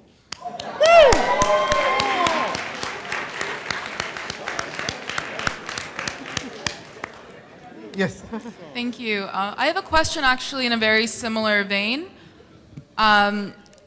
So, Dr. M. Sami, you basically were the leader of a inclusion task force that, in its product, created a book, I believe, that Marissa Fuentes also had co-authored, and it finally included a comprehensive history of Rutgers' colonial and slave past in a way that the original 250th anniversary of Rutgers had never done before, and I'm very happy to echo many of the sentiments that Mr. Belafonte has, but I was wondering, how important is it to change the name of an institution whose leader and founder, Henry Rutgers, had slave quarters on this campus, as well as Hardenberg, who had slaves? How do we contend with a history that in many ways still continues, and you say yourself that we should not look up to our Jeffersons and our George Washingtons, but that we should look up to our Paul Robesons, and I am really proud to be a Paul Robeson Scholar of this university. However, at the same time, what is your position on changing the university's names? And I'm so happy to have our administrators here to listen to this question as well.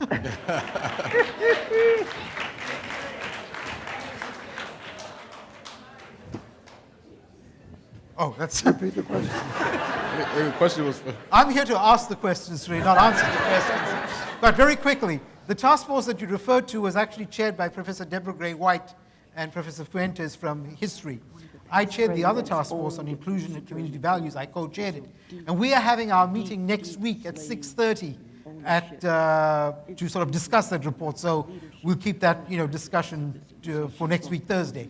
But any thoughts on how do institutions deal with the contradictory legacies, of the past?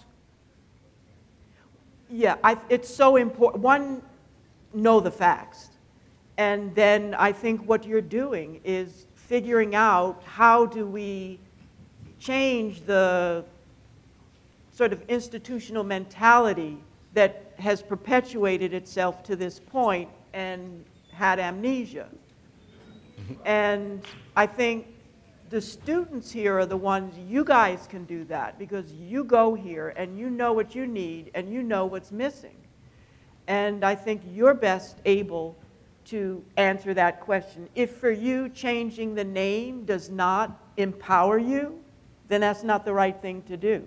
What makes your life better and what you get from this institution more progressive and paves the way for the next generation to get something positive from it. So I think this community can best answer that question. I don't think there's some right and wrong, do this, don't do this. But I think just the first step of uncovering that history is so important. And yes, get those core requirements. Most universities have it. What does it mean to be a global citizen? Diversity. Almost every place I've been, there's like 3 or 4 things in that area, and you cannot graduate without that. Rutgers, absolutely, in my opinion, should have that. And anything I can do to be helpful, I'd be glad to.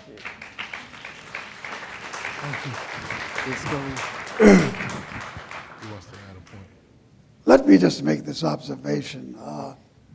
I have a bit of problems with sometimes hearing. I am hearing impaired. And I have assistance, so sometimes the overtone, things elude me if they're not, speakers are not placed in the right place. Anyway, let me just say this. I know very little about the world that I didn't hunt for. I know very little about what has happened in many places that I didn't make it my business to go find and to touch the truth. First time economic opportunity afforded me the ability to travel, I went to Africa. And I went to Africa not to just read through chronicles that spoke in truth and in depth, but to touch the nerve center of the human experience, to meet the Ghanaian, to meet the Kenyan, to meet the person from South Africa, to look into the faces of black and white who are experiencing the indecencies of oppression. And in that hunt, I look for the truth that becomes more tangible to me than what I've done just referencing academics. As important as academics is, and I think it's very central to our need for knowledge, there's also the human component. And I, who did not have the benefit of going to high school and college and have that life, made it my business to go know what it was that young people were doing through other prisms, through other conditions. I think that we, especially in America, we are led into a place of being laissez-faire. We're kind of general in our view of the conditions in which we live without being deeply rooted in the solutions to what we're experiencing. I made it my business to find and to meet and to hear the voice of Nelson Mandela. Before he went to prison, while he was in prison, we communicated, and after he came out from prison, I served him and the cause of the anti-apartheid struggle in South Africa. But before doing that, I had to understand that the system of apartheid in South Africa that so cruelly crushed the spirit and the souls of millions of people was rooted here in America. It was our design of segregation and what happened out of the slave struggle that had that link. So when I am told about these experiences in other parts of the world, I also have subliminally at work for me, be sure to look at the index and find out what role did America play in any of this mischief. And I am often deeply touched in a positive way by the fact that a lot of the countries that practice the apartheid skill, segregation, the social divisions we see in economic strata, is really rooted by how effective American policy has been, especially defined by capitalism and what it has done to slavery, to oppression, to wars of liberation, to all the things that people are in struggle trying to do around the world. We are central to a lot of that problem, and we are definitely central to its solutions. And I think that rather than stay comfortable in our American existence, as some of us have a propensity for being, we should step outside of our zone of comfort and look at the suffering of others and understand what role do we play in it. I think that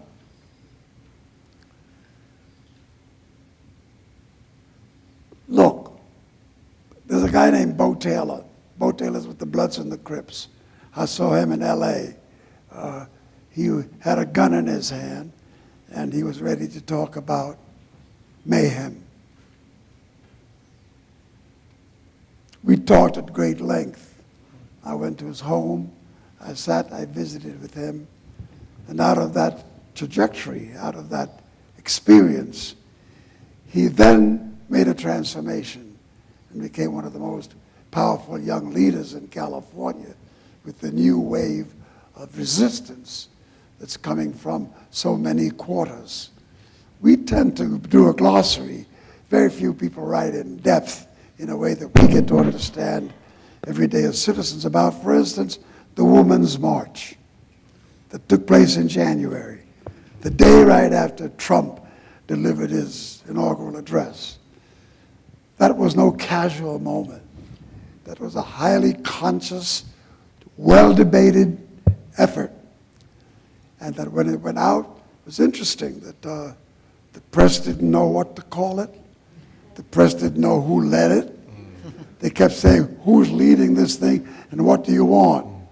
They said, well, at the moment, we're just serving notice that we're here.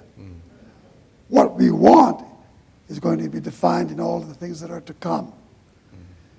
I sat with the women, listening to them at great length, by invitation, incidentally.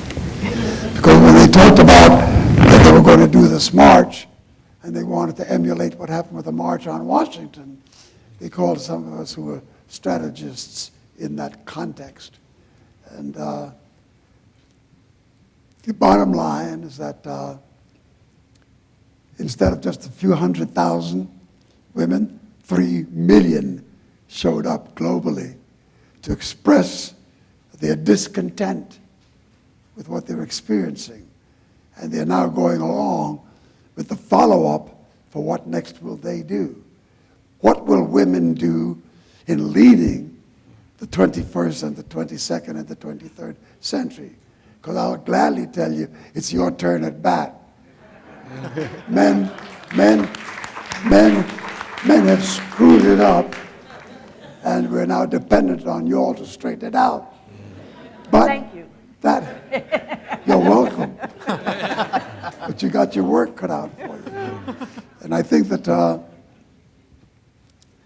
the investment in this new reality, we talk about incarceration and the new slave system. But there's a lot of studies going on about the poor men who are caught in that abyss. But very little has been said about the families that suffer the consequence of our men being put in prison. And I think women have to be in the forefront of that voice, that struggle, to say, let's change this paradigm. This doesn't mean men are not in the mix.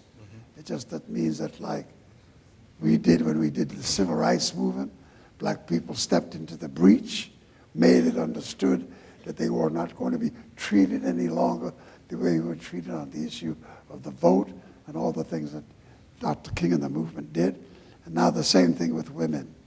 I think that the untouched power that women possess is mind-boggling. And if you choose to evoke it, you can make the difference in what happens to the rest of this century.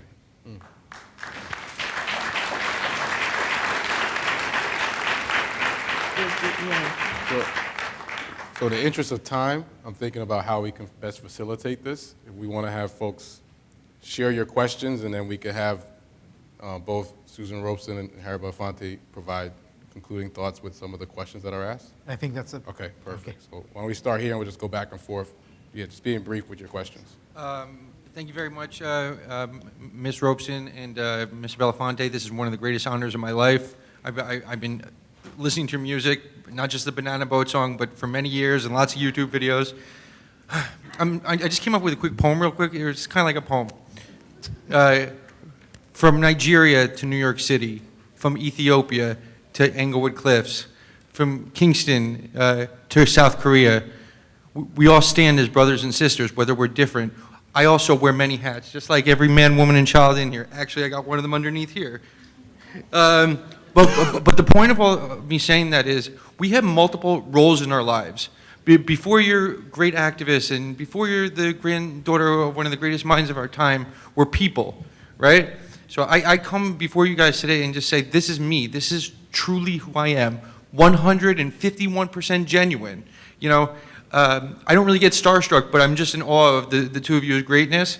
And from the bottom of my heart, from my family to yours, thank you so much for what you're doing for our communities here in Rutgers and the world at large. And it really means a great deal to me that you guys took the time to come out here.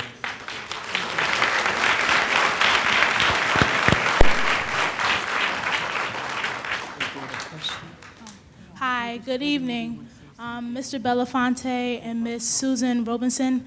I just wanted to say that it's an honor to be sitting here amongst this audience listening into you two guys today. My name is Mahogany, and my question is, as both of you two being activists, what are the morals, values, or even strategies do you think young leaders today are missing or lacking that were prominent in your time of activism?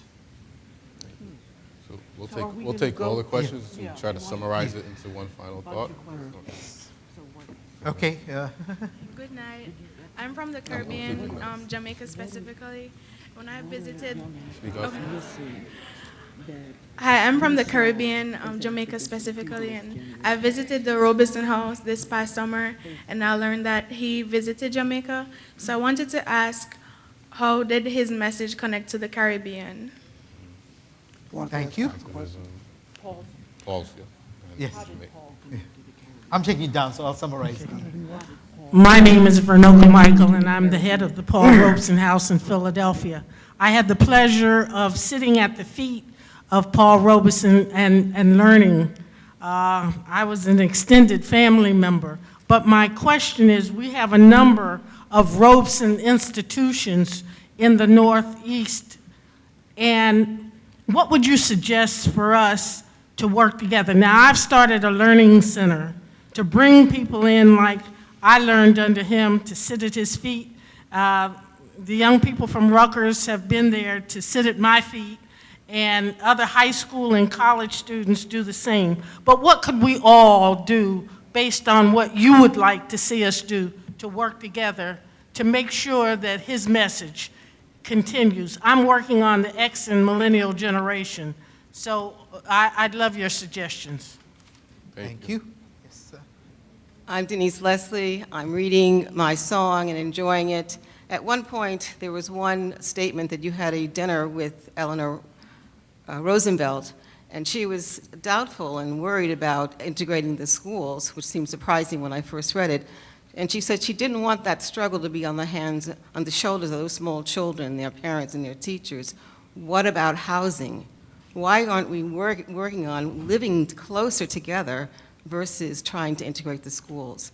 So after that conversation with Eleanor, I was wondering what happened next. Thank you. Thank you. Hello, my name is Chanel Jordan. I am a student here in the School of Arts and Sciences studying political science and psychology. My question is, how do we make the Black struggle in America more intersectional for women of color? Because we often see that even though women of color are the strength and force driving a lot of these movements, we do not know of them. Their names are kind of erased from history. So how do we make the struggle, the Black struggle in America, more intersectional? Thank you. What was that question? Hello, I'm Deirdre Hanselick. I'm a freshman here, and my question is, as a young person or an artist or a combination of the two, when one tries to speak about politics, the answer one gets very often is, what would you know? You're so young, you're so inexperienced, what could you possibly know about the quote-unquote real world? So I was wondering how you would suggest responding to somebody with that closed mindset. Thank you. Well, thank you for those questions. The themes, as I got it, is what are some of the strategies that young leaders should use today and the moral guidance? How should the different institutions that deal with the legacy of Robeson incorporate some of Eleanor Roosevelt's challenges with respect to segregation and housing, Black intersectionality with women of color, and what inspiration do young people sort of derive in this contemporary period? So perhaps, Susan, you could start, and then Harry, you could. We'll let the wise one go. We'll let the wise one answer all those questions, or whichever one you. Or summarize. Let me put this into some kind of a space that's manageable.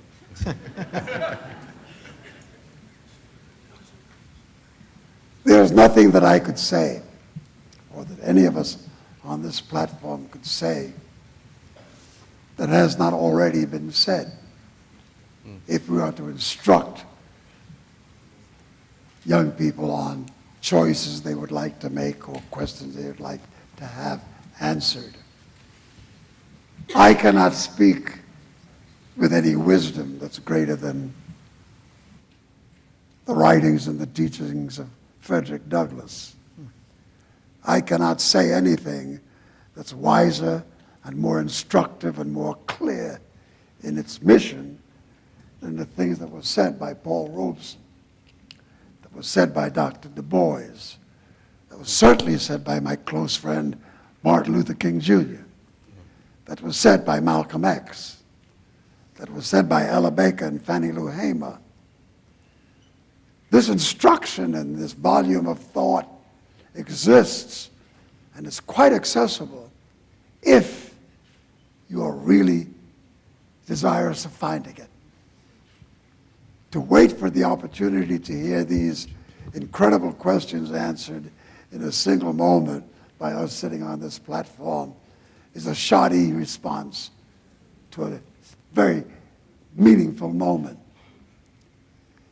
If I could leave this room having whetted your appetite, intensified your curiosity, made you want to go look deeper into the archives of information that's at our disposal, then I will have served at this moment honorably.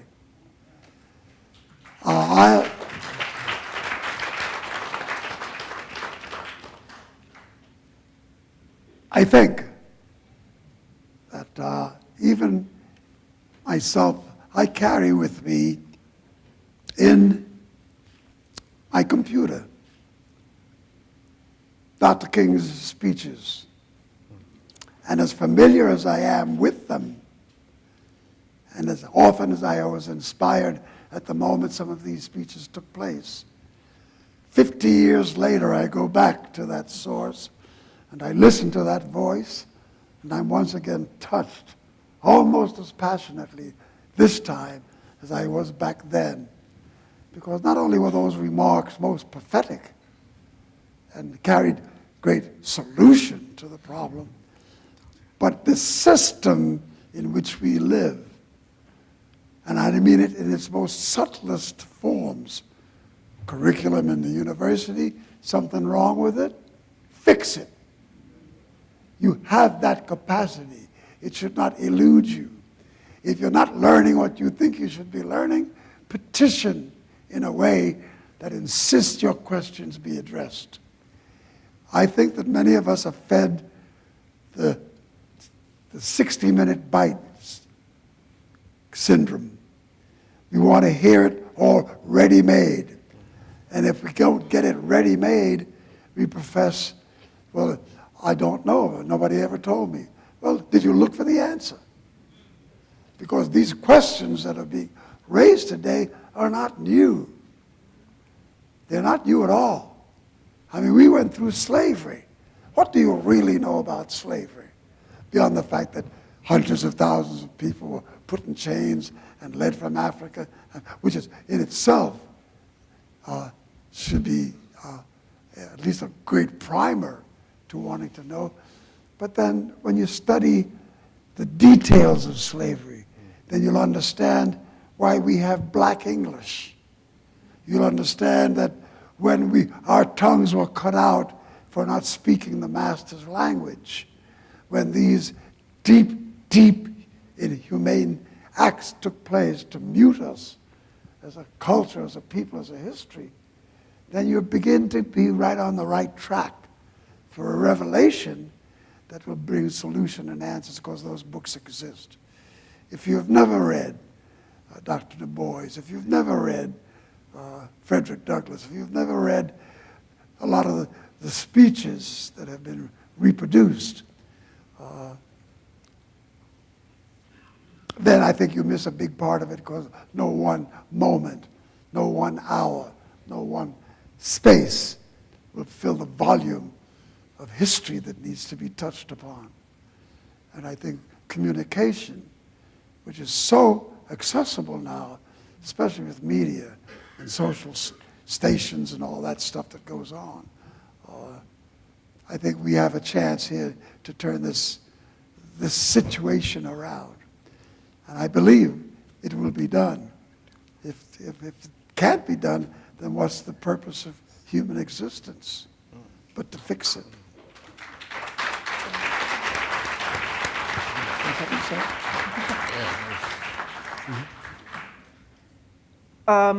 I think young people, what I see is young people, it's been young people who have always changed the world. And they didn't have a roadmap. They just did it, what needed to be done based on what was going, drew on the past. But young people have always made change. Young people have created our culture from beginning to, that's where it all comes from. I remember reading that, like at one point, they figured out, well, I won't go into a long, young people change the world. That's universal in every culture, in every age. And so we don't have the answers, really. And I think that it's feeling empowered in that way, that you can find the answer and make the change that has to happen for your generation. And it's for us to support that and listen and come when called. But young people change the world, and I don't think that's ever going to change. So, your job. And I think those wonderful words, you say it all. Before Dr. Jones sort of says some words in closing, we just want to very briefly just give a recognition to Mr. Belafonte and Mrs. Robeson for their contributions. And we have these, and I'm going to call the fraternity.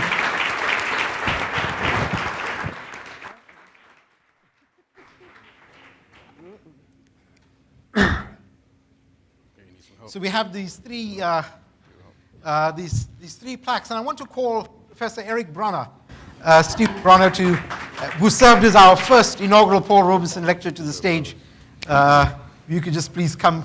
So, Susan, this is just a brief thank you to serving as the lecturer for this year. Mr. Belafonte, it's an honor to have had you at Rutgers. Thank you so very much. And Professor Bronner for starting this all off. Thank you so much for coming. Really, I've never been prouder of being at Rutgers. Thank you. And the Alphas have a so much for the award as well. the opportunity. I just said to Susan, I've never been prouder of being at Rutgers. I've been there for 40 years. Okay. On behalf of my chapter, we want to say that we recognize you guys' achievement and great struggle for our race and society as a whole. And we would like to show our appreciation. Unfortunately, this is not the Grammy Awards, but this is a little that we have, and I'm sure it will go a long way. All right. So this award goes to Dr. Susan Robeson for continuing the legacy of our beloved brother, Paul Robeson.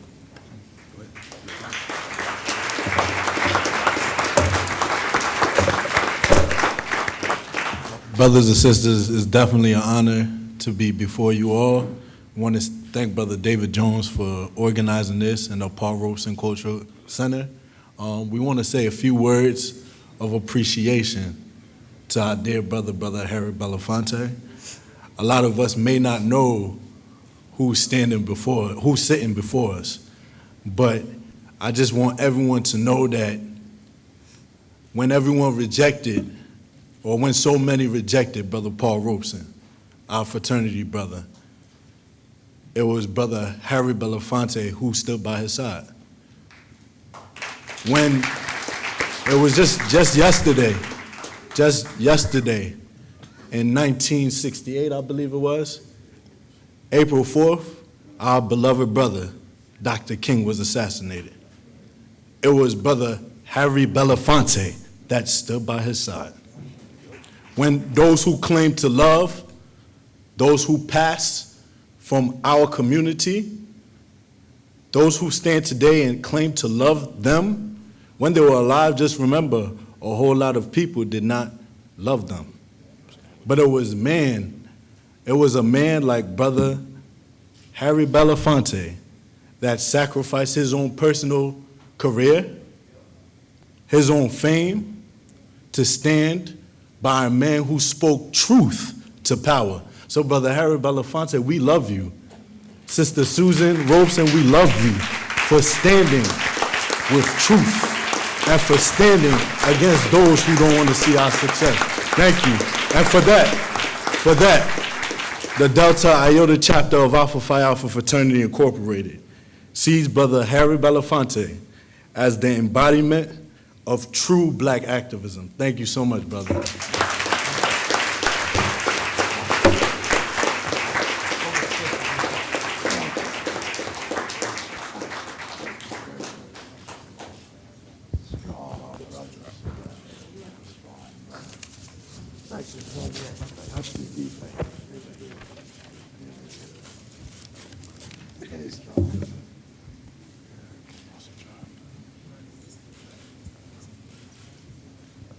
Got to take your father's picture off the wall.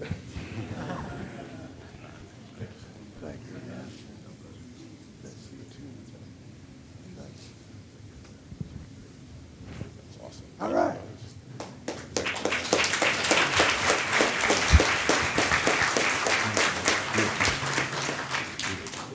let somebody. There we go. All right, appreciate you, man.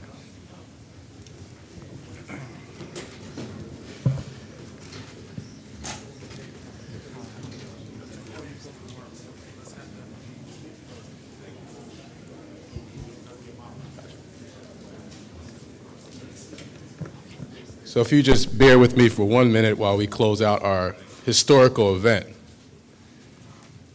If it can't be done, what's the point of human existence? That just stuck with me. Powerful, powerful thoughts and contributions to this conversation by both Mr. Harry Belafonte and Ms. Susan Robeson.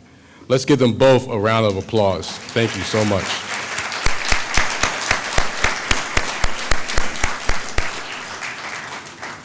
I'd like to also acknowledge our brothers of the Delta Iota chapter of Alpha Phi Alpha Fraternity Incorporated. They are our future. Our youth are our future. Thank you for your contributions for this program. We appreciate you. This has truly been a beautiful evening, sharing the stories and the challenges that are ahead, and also the contributions that paved the way for us to do more and continue Paul Robeson's legacy was discussed this evening. An incredible night and an honor that I know all of us in this room will remember. We must all recommit ourselves to living a life of purpose, moral character, and conviction similar to Paul Robeson. We must all recommit ourselves to speaking up and speaking out against all forms of injustice and recognizing that true freedom and infinite liberation is not achieved until we all experience freedom and liberation. Paul Robeson once said, "As an artist, I come to sing, but as a citizen, I will always speak for peace. And no one can silence me in this. And no one can silence me in this." We must not let anyone silence us from speaking out for peace in our communities and throughout the world. In a world where we continue to face countless acts of injustice, we must turn to the life and legacy of our dear brother, Paul Robeson, and remind ourselves what is needed to conquer hate and find peace and equality for everyone. So, my friends, the work continues. Paul Robeson's legacy continues. Now let's all go forward with this renewed commitment and common purpose to achieve what Paul Robeson so tirelessly worked for. On behalf of the Chancellor's Office, the Paul Robeson Cultural Center, Africana Studies, the Division of Student Affairs, and all the co-sponsoring departments, thank you for joining us for this historical and monumental occasion.